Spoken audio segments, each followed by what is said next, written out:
All right, everyone. Welcome once again to the Faces of Business. I am your host, Damon Pistolka, and I am so excited for our guest today because we have none other than Luis Velasquez from Velas Coaching.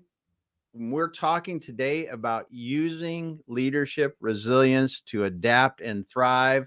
And we've got the king of resilience here today. Thanks for being here today, Luis. I am so grateful you had me and decided to have me in your show. Thank you so much, my man. It's gonna be fun. It's gonna be fun. We got to talk a while ago, talked yesterday again, getting prepared for the show, and I am very excited to uncover how you're helping people with your coaching, especially because we talked a little bit about your your niche, your specialty is really coaching people that may not really want to be coached that much. So this is going to be interesting. I am looking forward to the conversation. So let's get going. We always start out with a general question to kind of learn more about Luis, how you got here. How did you end up deciding that coaching was your calling? That's what you wanted to do. How much time do we have? We've got a bit. All right.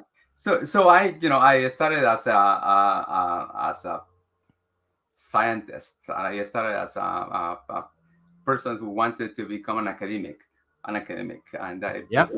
I actually got a PhD in the sciences, and I became a professor of fungal genetics at Michigan State University.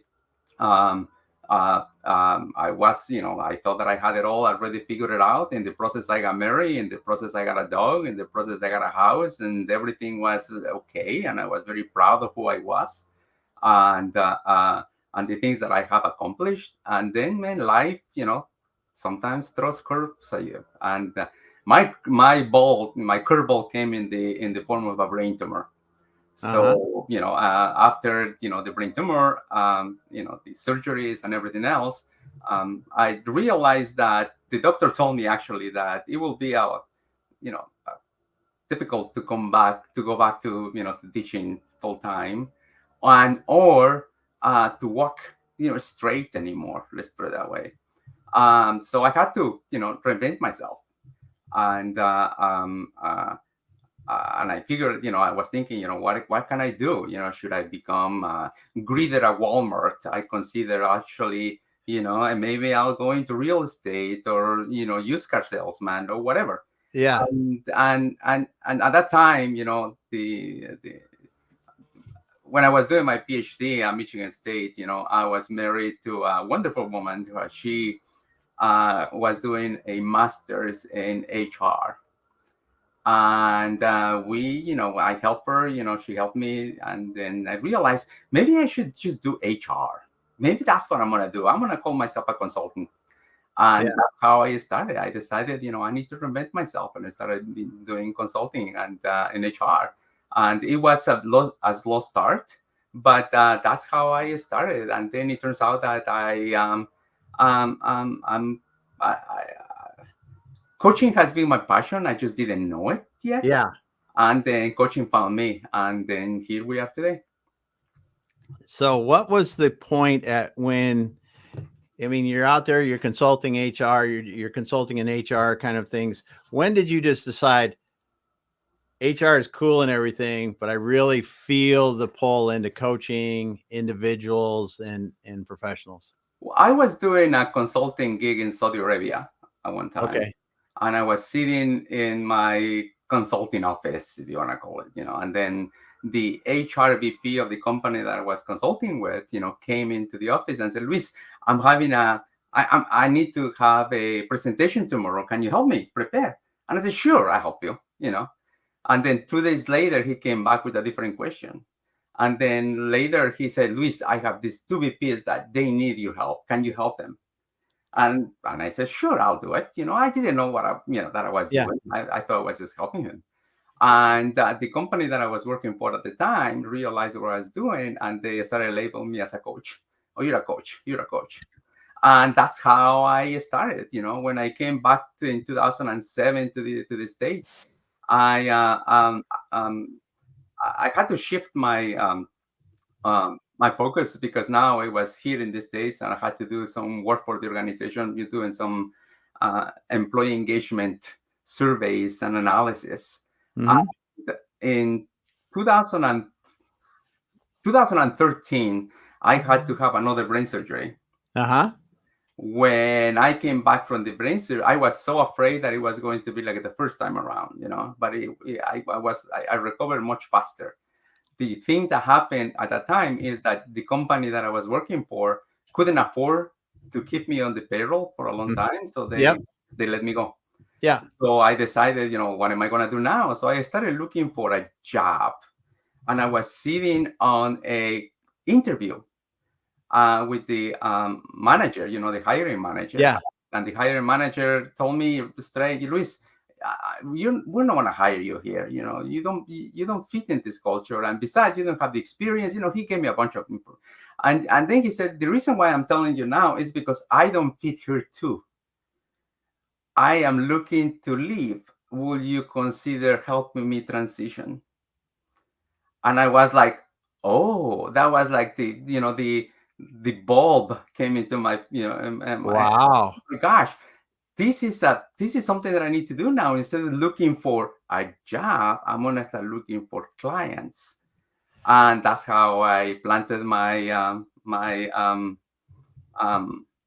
flag as an executive coach. Several things happened since then, that actually reinforced the idea that that's what I am supposed to be doing. Yeah.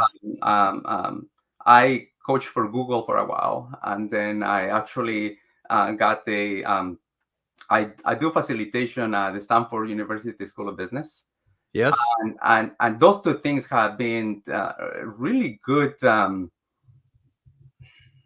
What is the word that I'm looking for? Validation of the work that I'm doing. Mm-hmm.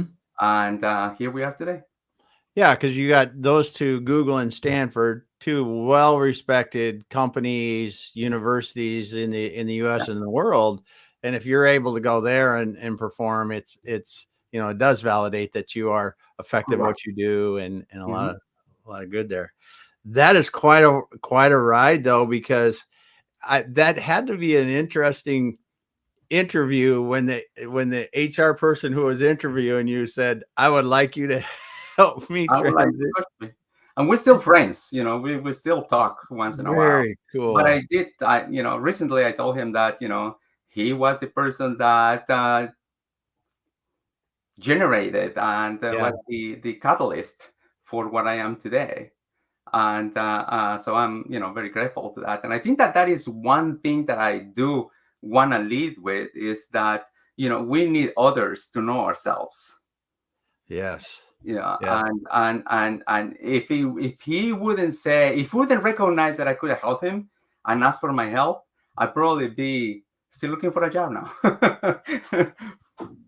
Yeah. Yeah. But that's great that you were able to. I mean, it's just so when you think of life and you think of the different things that happen, and some good, some bad, in your case, some really challenging. But these little things, these catalysts that we don't really understand how they change our life until we look back.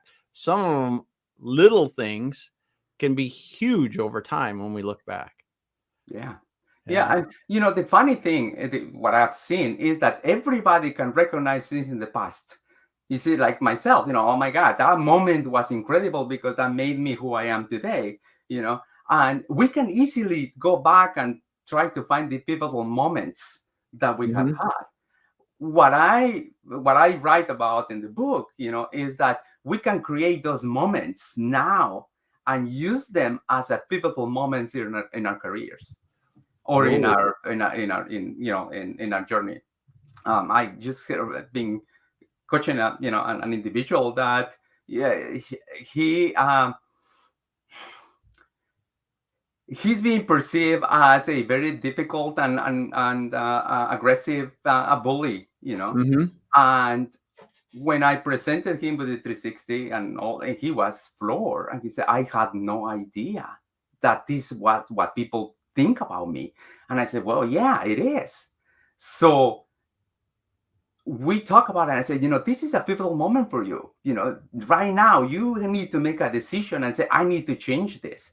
So going back to, with the conversation that we're having is that we recognize the moments that were incredible in our past lives, but we have the ability to create those moments now as well. Yes. That's very interesting you say that you can create those moments now. So what are some of the ways that you help people do that? Because that's a very interesting thing. If we're sitting here today wondering and we go, okay, what are a couple things that we might help us trigger that? Well, I think that, when the people hire me or the people that I coach, just because they are in some sort of need, Yeah. either they want to get a promotion or they want to sell the company or they, Mm, whatever that is, you see. yeah. And there is only a few people that have hired me because, oh my God, I need a coach, and they are they are already working at their full potential, which happens as well. But, I coach some people that are considered, high potentials, and they just hire the organization of them hire me to help them improve what is already at a high level. The Yes. key here, the what I call my philosophy of coaching touches 3 points. Point number one is the aspirational goal. What is it that I want to do in the future? What is it that I want to be known for? Mm-hmm. Number two is the organizational needs. What does the company need from me?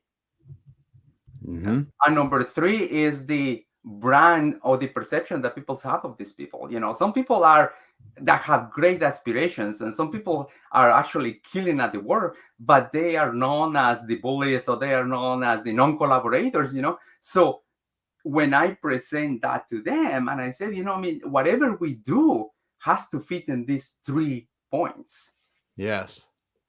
Yeah. That's very powerful because two things. First of all, considering what the because you're called in typically in a situation where a high performing or someone they feel could have very high potential for an organization, but they're just not fitting in for some reason or having some challenges, right? And that is where you're looking at the organizational need, and you said brand or how they're perceived in the organization or around everything, and then what they want to do. It's putting those three things together really gives a nice view of where they need to move towards. It is about finding the right motivation. It's Yeah. ready to find the motivation, and I want to be clear. The majority of people that I coach are not necessarily considered difficult. Yes. But there are some that are, or some that are, and they don't even know it. Yes.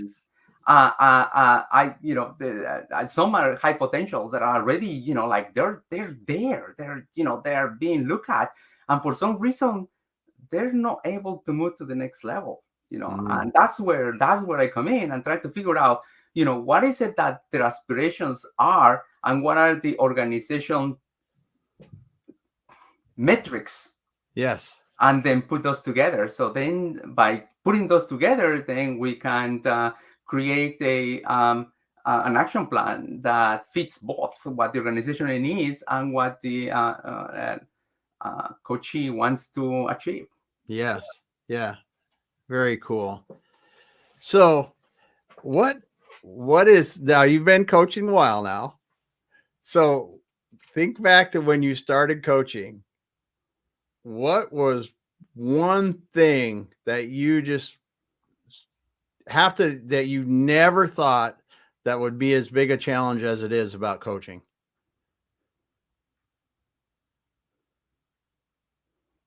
I think that I think that and this happens with a lot of experts and a lot of people that are highly expert, is the idea that the higher you go in any organization, or the more skilled you are in anything, the less you think you need to learn anything. And that happens to me as well. You see what I'm saying? So okay, I've been coaching here, I've been coaching, I know everything about coaching. And the reality is that there is no way I can know everything about it. And that is universal. The higher you go in the organization and the more you know, the more you realize that you need to learn more. Yes. And That's so that's great. that's what I think it is, what I have found. And I mean, the way I see it, Damon, is that we're all human, and Mhm. the people that I coach, are any different from me. The only difference is that sometimes the stakes are higher. They have a lot of responsibility, but we're humans. We Yeah. have the same problems. They have the same issues. Yes. Yes. And that's I'm glad you bring it up because a lot of people from the outside would look at high performing people and think, well, they've got it. They've got it. But when you're talking with these people, do you see that? Because I think of people put them on a pedestal, right? The CEO of a company or somebody like that. But when you're coaching these high performers, do you feel that pedestal, while they've achieved a lot, as a person, they've got a lot of the same problems that anybody does? Absolutely.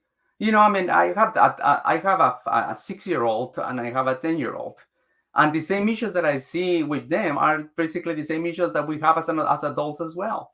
I mean, we have to be nice. You have to wait your turn. You have to be nice to each other. You have to listen. It's the same thing. Yes. The only difference is at the highest level, the stakes are much, much higher. Yes. And there is another component, I guess, in the way is the ego.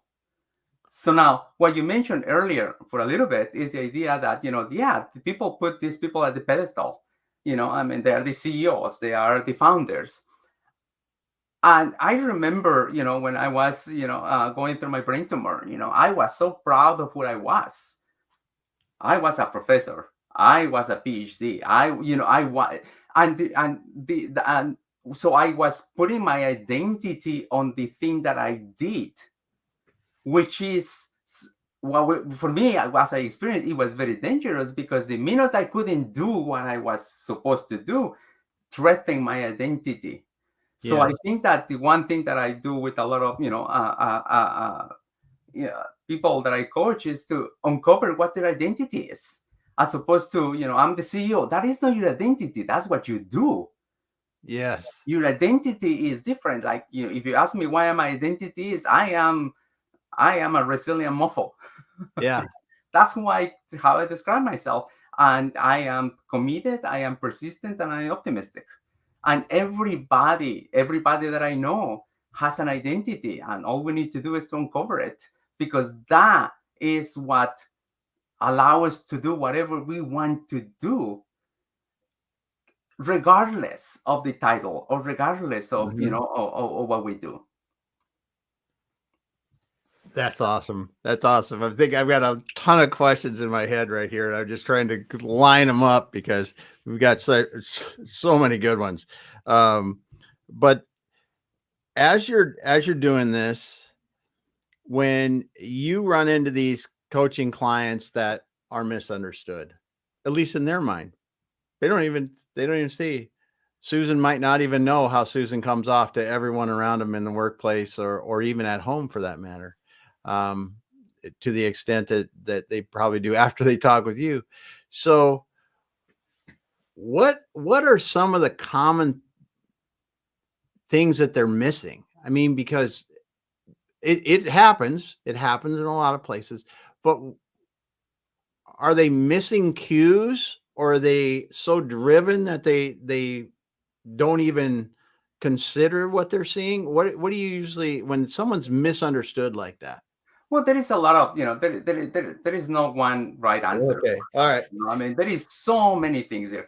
But what I think that the one thing that I have seen is that and I said we because I think that, I put myself in the category too, Yeah. is that we don't ask enough questions from others. So Mm. what is the impact that we're having with people? We assume that what we do is the right thing to do, and not paying attention to the feedback from people. And I Yeah. think that a lot of times, people at the highest level, because uh, they have achieved, or you have achieved a position Hmm. that almost gives them the right to not to dismiss, not to ignore, but not to pay attention to other points of view. And that is a very dangerous place to be. And sometimes a lot of people do it without even consciously knowing that that's what they're doing. Yeah. Yeah. And I think those kind of things is where they get in trouble and where it just perpetuates or even grows. Absolutely. I had a coaching client and he was in his almost his late 60s. And he said, Luis, I am 60 something years old and I cannot believe I'm learning about this now. I have no idea. Oh, well, it's great that they eventually did learn, because if you'd never learn, it would be a bad thing. Yeah. So that's good that you were able to help them. So let's talk a bit about resilience. We're talking today about, resilience and how you can use that in leadership to adapt and thrive. You wrote a book, Ordinary Resilience. It's out there to help us learn more about that. But when we talk about resilience, using resilience in the way that you practice and teach people how to use resilience, what are some of the things that people should be considering if they're sitting there and they're just like, I don't know, this may be, I may be at my end, and you're like, well, I'm resilient mofo, as you said. What does resilient mofo do at that point to get themselves back up? Well, so number one is, I think that, the book of the title of the book is Ordinary Resilience. And I think the word ordinary is because resilience is not reserved for a few people. It's not reserved for people that had a brain tumor like myself, or it's not reserved for a person who climbed Mount Everest barefoot. It's not that. That is endurance, and that is different. Resilience is the way I see it is the process of adaptation. We need to adapt. And if you think about that, we as humans are the most resilient species in the world.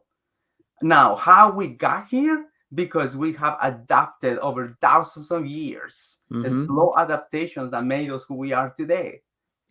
So I think that the key here is when it's not about changing, but it's adapting. It's and the idea here is that you and I already have everything that we need to take the first step. And what I mean by that is that we need to make a decision. I'm gonna get better at this. I'm gonna do this and actually go do it. Yes, because oftentimes it's when you're sitting there and you're maybe at your wit's end, or you don't think you can keep going. It's that first step to keep going is what really that's just gets you there, gets you through. And to your point earlier, it's like, I'm done. I cannot do anything else. And the reality is that, that we always have choices. Sometimes we see things as black and white, and there are many other different ways of looking at things. And I think that if I could put the book and actually my coaching practice into one sentence, it will be this: to act differently, we need to think differently. To think differently, we need to see differently.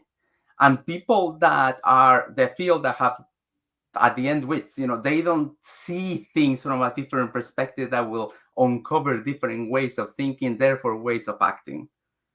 So that's a lot of times that's what I do with my coaches, is to help them to uncover the things that they either subconsciously have ignored or not willing to look at.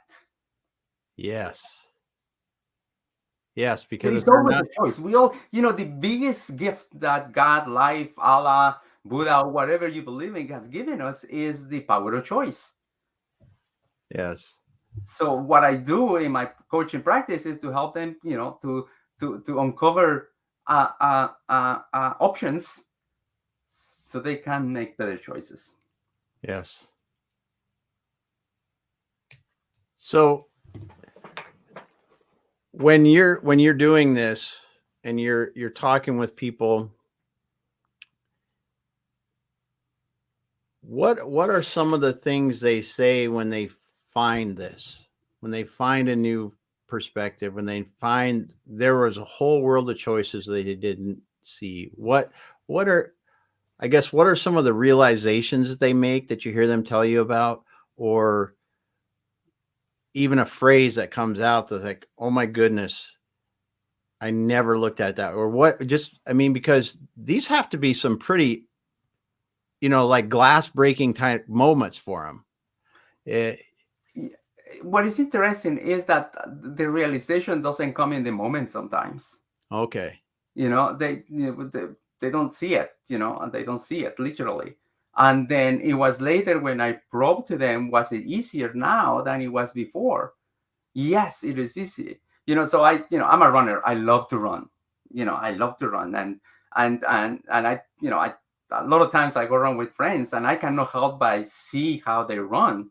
And I said to them, I'm gonna fix your running form in 2 minutes. And I give them 3 points. You have to do this, this, and that, and then try it. So they start trying it, and then I tell them, okay, so forget about what I told you.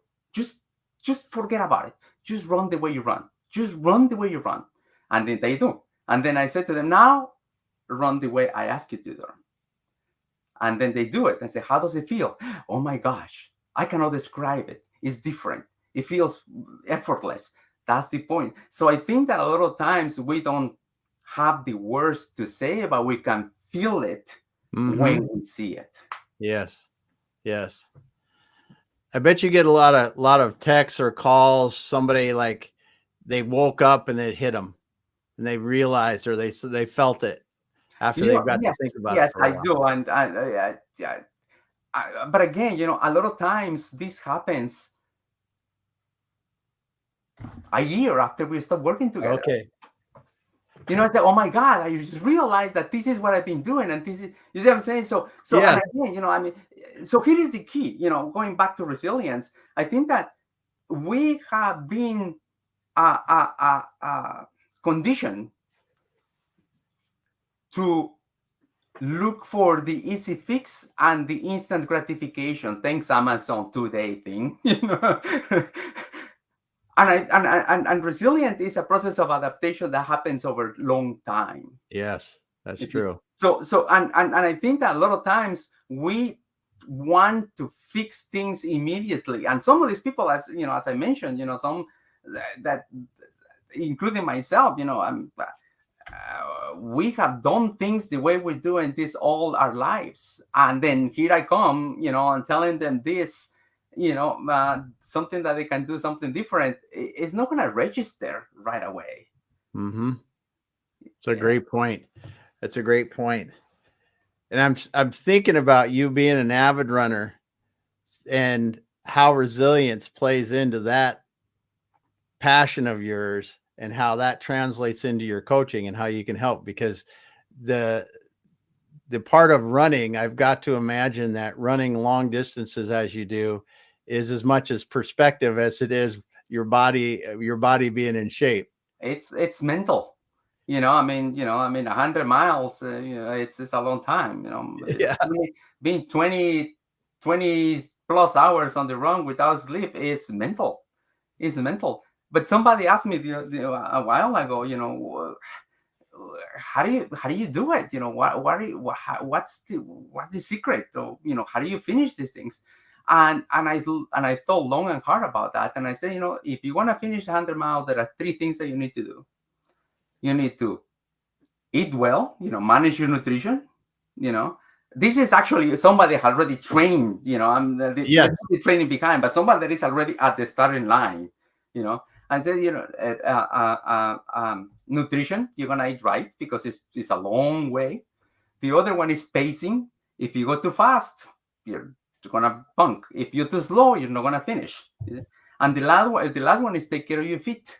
And sometimes, like a little pebble that is insignificant, at over 3-4 hours becomes a big blister, and then it becomes a pain in your hip. And that translates to, to many other things in life as well.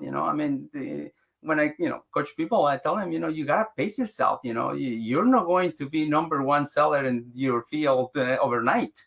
Things takes time. You need to, when the thing about the feet, you need to conserve your resources. You need to, get your friends. You need to hire the right people, And nutrition is like, what do you eat? And what I mean, what do you eat is, how do you feed your mind? What do you read? Who are you paying attention to? What feedback are you getting to make the right decisions? Mm-hmm. Yeah, great. And I can see you practicing coaching with resilience in mind, and the training that it takes to be able to run these endurance races. They all kind of ties together, doesn't it? It does. It does. Okay, let's put it this way. It does because it gives me a bunch of stories and life lessons. Yes.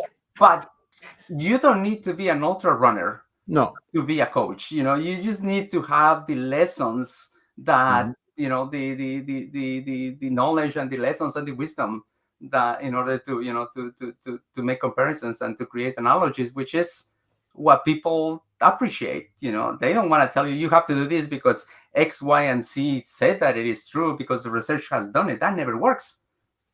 Mm-hmm. Yeah.